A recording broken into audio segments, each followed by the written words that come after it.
I think from a job search perspective, artificial intelligence has definitely impacted our industry. And I think to the extent that you're not familiar with tools that can help you get where your resume is being seen, I think you're shortchanging yourself. And artificial intelligence can do a really great job in helping to identify keywords in job descriptions. And you can even and let me talk to you about something that I do with artificial intelligence that I didn't believe that I would ever do. I write a lot of content, a lot of content. We do a lot of podcasts and recordings, and of course I write the introductions and the outlines for those, and all of that. And then I do all of the search engine optimization analysis to determine what keywords are being searched for the most in order for our content to get found. It's a lot of work. I mean, on the back end, and used to, I did it all manually. I mean, I would go out to Google AdWords and I would, kind of come up like if the topic were video interviews, for example, do all the analysis to determine what people like you are searching for that need help with video interviews. And there's always these keyword phrase that people go and put into Google, right? Well, when you're trying to get found, that matters. What people are searching for matters, seriously matters in order for you to be able to get found. And it was always something that marketing companies cared about. But when you build a website, and of course, I've built all of the websites that we use for our company, but when you build a website, you've got to worry about what people are searching for who are buying. So, for example, for our recruiting company, I care about people like sponsors who might be looking for CRA resources. Right? They need resources that are CRAs. It's the reason why we're called CRA resources is because people need CRA resources. They need a CRA recruitment firm. They need a clinical research associate staffing firm. They needed this, that, or the other. So you got to start trying to anticipate what other people are looking for. And sometimes there's a crystal ball involved. And when we were doing it all manually, there was a lot of crystal balls involved. And you would start plugging it into tools, and Google has all these tools because they want you to buy ads, right? So they give you all these tools for free that you can start plugging in, and it will actually tell you how many people per month are searching specific keywords. So I give you this foundation because I think it's important for you to understand that that's kind of the birth of artificial intelligence from a way back. Whenever I was way back getting my degrees in computer and electrical engineering and learning how to program, I learned how to program in all these different languages, and there was a lot of artificial intelligence even then. So it's been around for a really long time. But it's reared its head now in a couple of different ways. From a job search perspective, it's important because you have to anticipate what people who need you are looking for already and what they're searching for online. And this is the reason why I have you guys do the who, what, and why exercise, because you have to think about your target audience.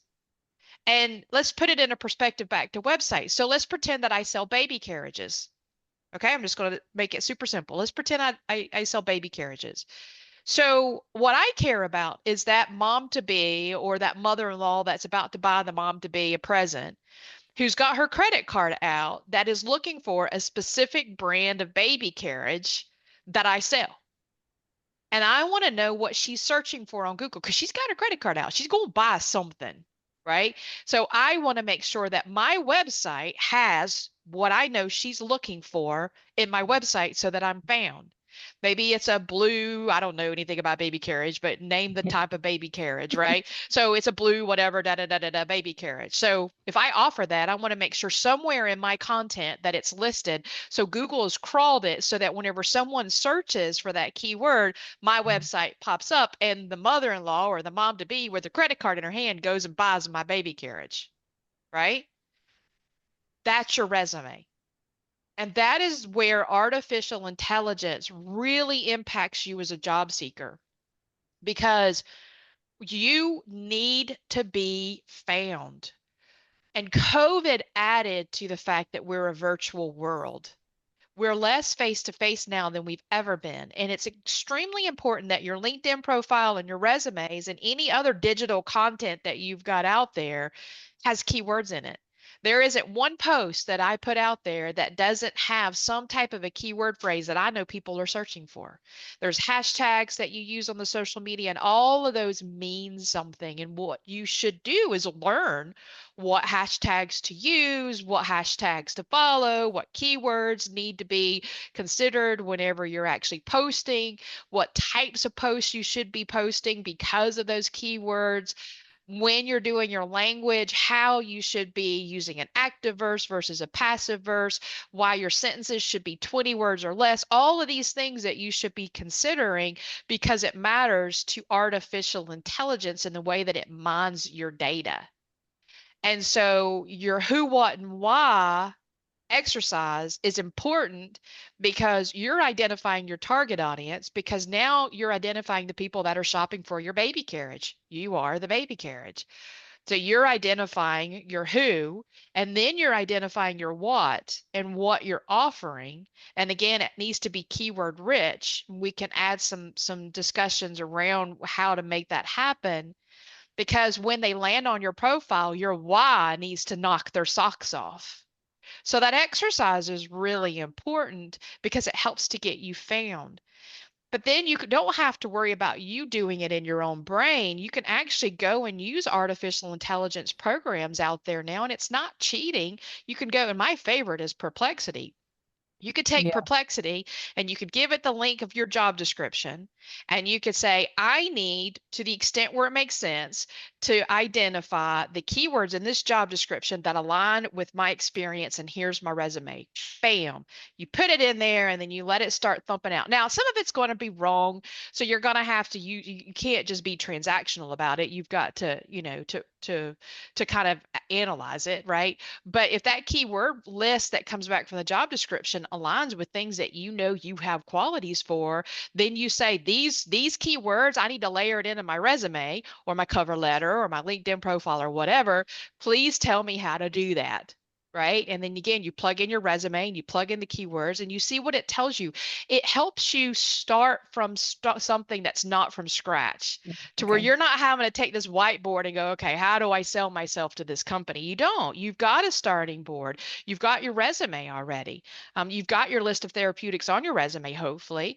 But the keywords that'll come back, you can even say, give me all of the soft skill keywords that are listed in this job description, or identify the tone that you're getting from this job description, etc. You just got to play around with it. But that will help you a lot. Then what you can do is you can also do the same thing with your LinkedIn profile. And I was helping someone with his resume yesterday, and he's got, like Andy and like you, Natalie, I mean, he's got several decades of experience, but he's having a hard time of taking all these years of experience and condensing it into just a few Yeah. bullet points. Well, make something else do that for you. Lean into the artificial intelligence that is being offered to help you as a job seeker, and just tell it, I need you to give me 5 succinct bullets, no more than X number of words or characters or whatever, that is my professional summary, or is this, that, or the other. Because he had this, and I just have such respect for this man. We've actually placed him multiple times, but his professional summary was just 2 big paragraphs. I Right. took it. Yeah. I took it and actually plugged it into Perplexity and said, give me, bullet this out, remove the duplication, make it clear, concise, and make it flow well for a professional summary in a bulleted format.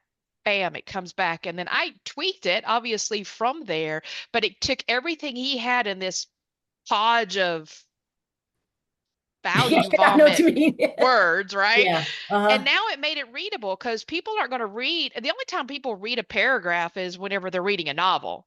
They're not going to read your resume if it's a paragraph form. They're not, because it doesn't make sense. Because you're not saying, and then he took the knife and he went to stab. It's not a Yeah. story, right? I Yeah. mean, it's like I have 6 years of this and 12 years of that and 14. It's data. So put it in a bulleted paragraph, instead of paragraph form. And it came back and I gave it to him and he's like, oh my God. He said, I just paid a professional resume writer and that's what they gave me. And you, in like 5 minutes, gave me something 10 times better.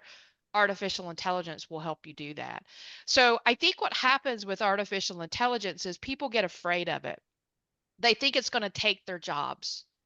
Yeah. So what you've got to do is figure out how to lean into it, and then you've got to remember the things that artificial intelligence doesn't do. Lead, motivate, correct, retrain, all of these very transferable skills that you offer. So leverage the artificial intelligence tools that you have to get you found on LinkedIn or in your resume scanned by the applicant tracking systems. But then make sure your why is highlighting your transferable skills, because there's not a machine in the world that cares.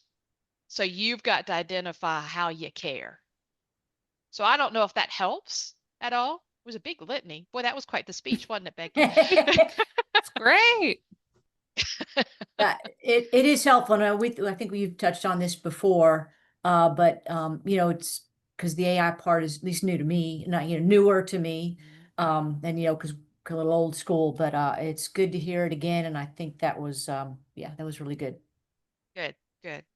The key really, and again, you got to start with your who, what, and why. Yeah, You and got to start there.